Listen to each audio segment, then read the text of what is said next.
Continuamos con la parte 2 del seminario 10 correspondiente a eritrocitos y hierro. La eritropoyesis es la producción de la serie roja, cuyo producto final es el eritrocito. Hay dos tipos de eritropoyesis, la basal y la de estrés. La basal es la que nos permite reponer las pérdidas normales diarias, producto de la vida media del glóbulo rojo, para mantener el valor normal de manera permanente.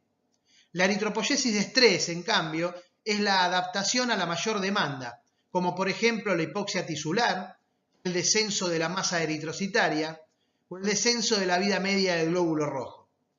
En todos estos casos la finalidad es aumentar la eritropoyesis para mantener los rangos fisiológicos y mantener la homeostasis.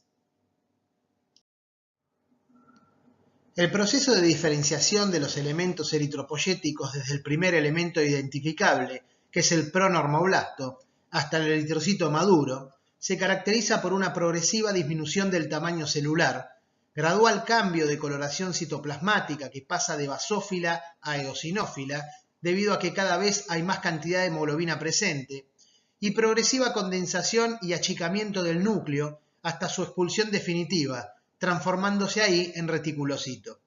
Lo que podemos observar en esta diapositiva es la citomorfología, en donde muestra lo que acabo de explicar, cómo la serie roja va progresivamente disminuyendo el tamaño, y podemos observar también que hay distintos compartimientos celulares. En algunos existe la proliferación y maduración, mientras que en otros solo maduran, o sea, no se dividen. Esta detención de la división lo marca la concentración de hemoglobina crítica en médula ósea, concentración a la cual se inhibe la división celular en la eritropoyesis. La duración de la eritropoyesis desde stem cell hasta eritrocito maduro es de 21 días, mientras que desde el pronormoblasto hasta el eritrocito maduro es de 7 días.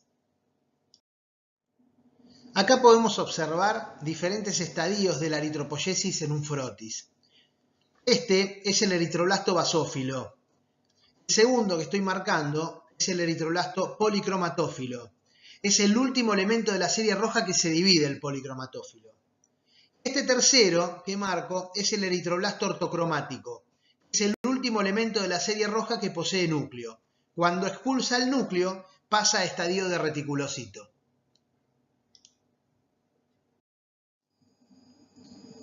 En esta diapositiva desarrollamos uno de los niveles celulares de la eritropoyesis que corresponde a los progenitores, la BFUE, que es la unidad formadora de Barts eritroides, y la CFUE, que es la unidad formadora de colonias eritroides, que se caracterizan por algún grado de limitación en las capacidades de diferenciar y proliferar. Este compartimiento está compuesto principalmente por células unipotenciales, hay algunas bipotenciales y muy escasas multipotenciales.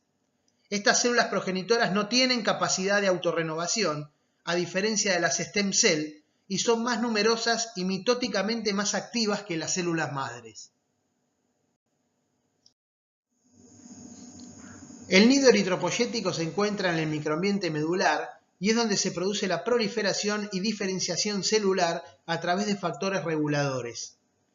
Los eritroblastos de etapa temprana son células más grandes, con núcleos ubicados en el centro.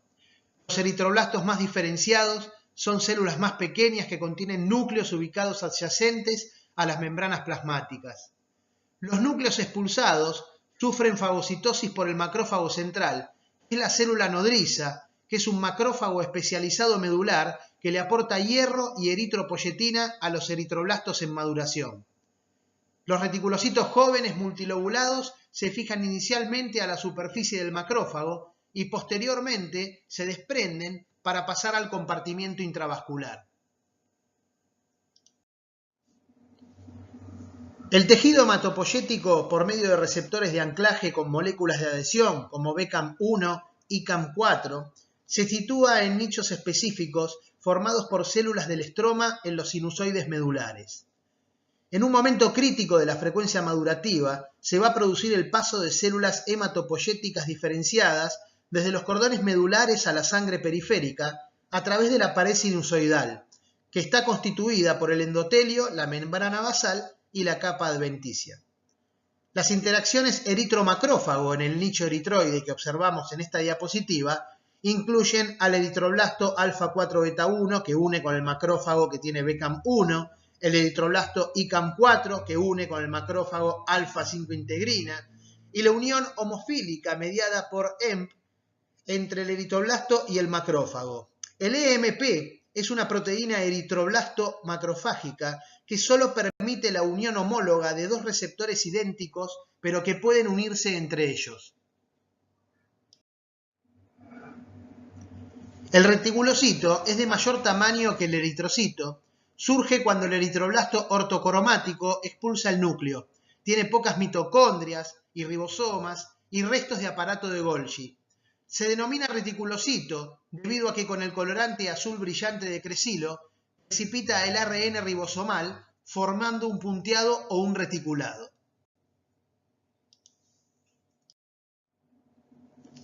Cuando el reticulocito madura, pierde primero las mitocondrias y luego los ribosomas, permanece varios días en la médula ósea antes de ser liberado a la circulación sanguínea. El tiempo de maduración es de 2 a 5 días y cuando sale a la periferia madura completamente aproximadamente en 24 horas. Es la población minoritaria de precursores hemopoyéticos en circulación y lo que nos sirve el eritrocito es para observar la funcionalidad de la médula, ya que como el eritrocito se encuentra tanto en médula como circulante en condiciones normales, yo puedo determinar cuál es la producción reticulocitaria de médula realizando una extracción periférica de sangre y viendo el valor circulante de reticulocitos. Si los reticulocitos en sangre están aumentados porque la médula está produciendo más, y si los reticulocitos en sangre están disminuidos es porque está produciendo menos. El ritmo de síntesis de la eritropoyetina está regulado principalmente por la concentración de oxígeno tisular, existiendo un mecanismo de retroalimentación entre la hipoxia y la secreción de la hormona.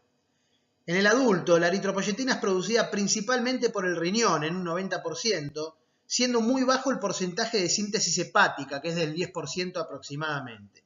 Sin embargo, durante la vida intrauterina la situación es inversa.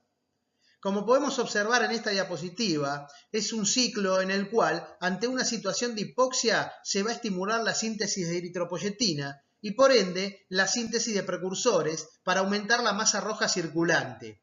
Todo lo que haga que la masa roja circulante disminuya va a generar elevación de la eritropoyetina.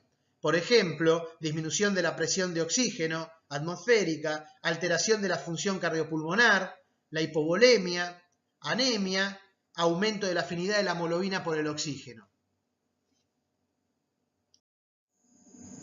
La eritropoyesis está regulada principalmente por la eritropoyetina, que es una glucoproteína sintetizada por las células endoteliales peritubulares renales.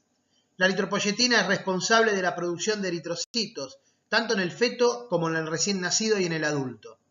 El mecanismo de acción es inhibir la apoptosis de los progenitores eritropoyéticos y estimular la proliferación y diferenciación a eritroblastos.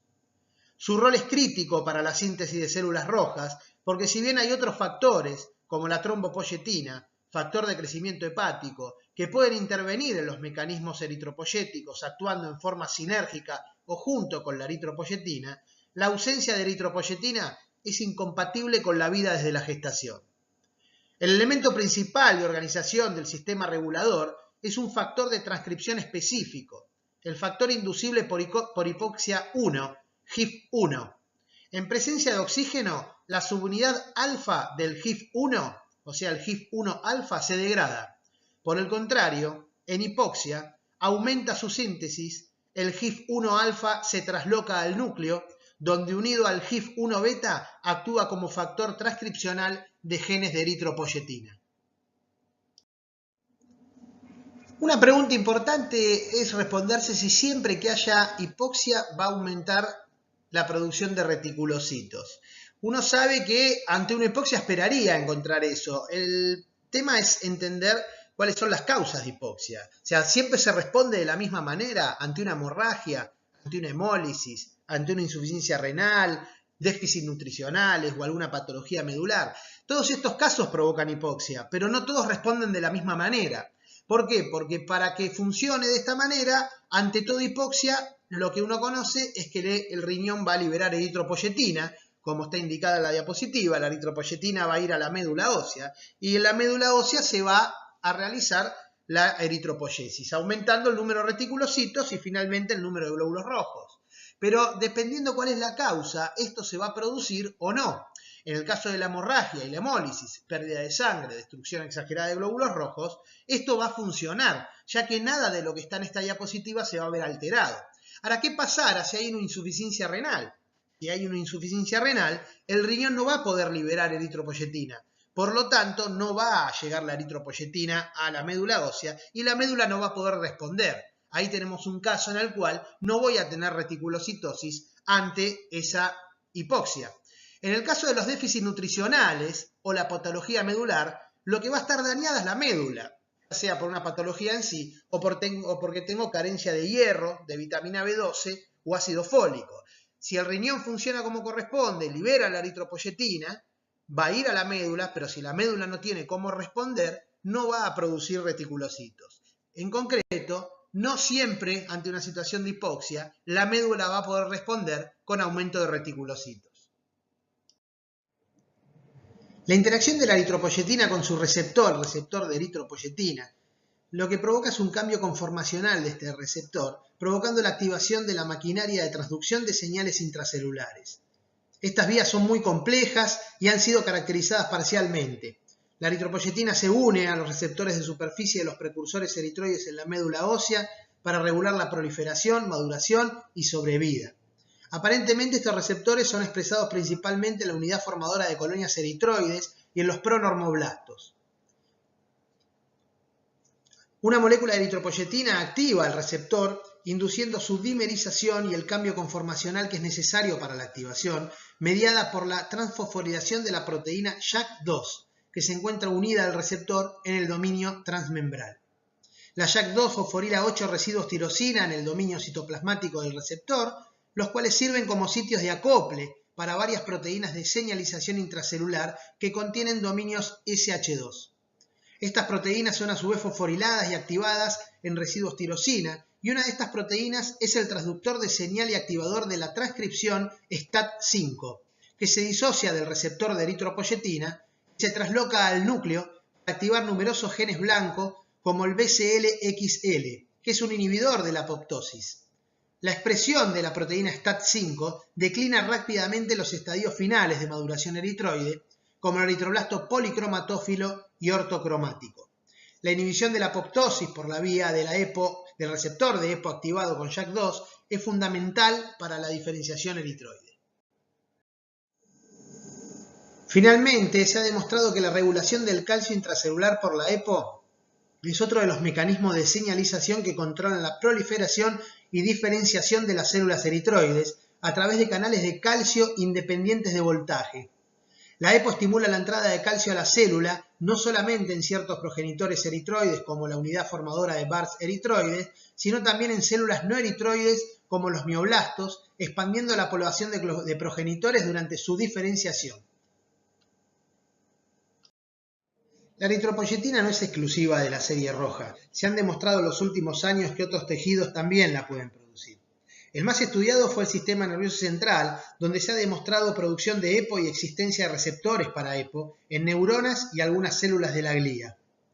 A nivel de astrocitos disminuye la apoptosis, en los cardiomiocitos provoca mitogénesis, en las células endoteliales mitogénesis, síntesis y liberación de endotelina 1, angiogénesis, en los megacarocitos maduración, en las células mesangiales incrementa la proliferación in vitro, en las células mieloides, proliferación, multilinaje e inmunomodulación.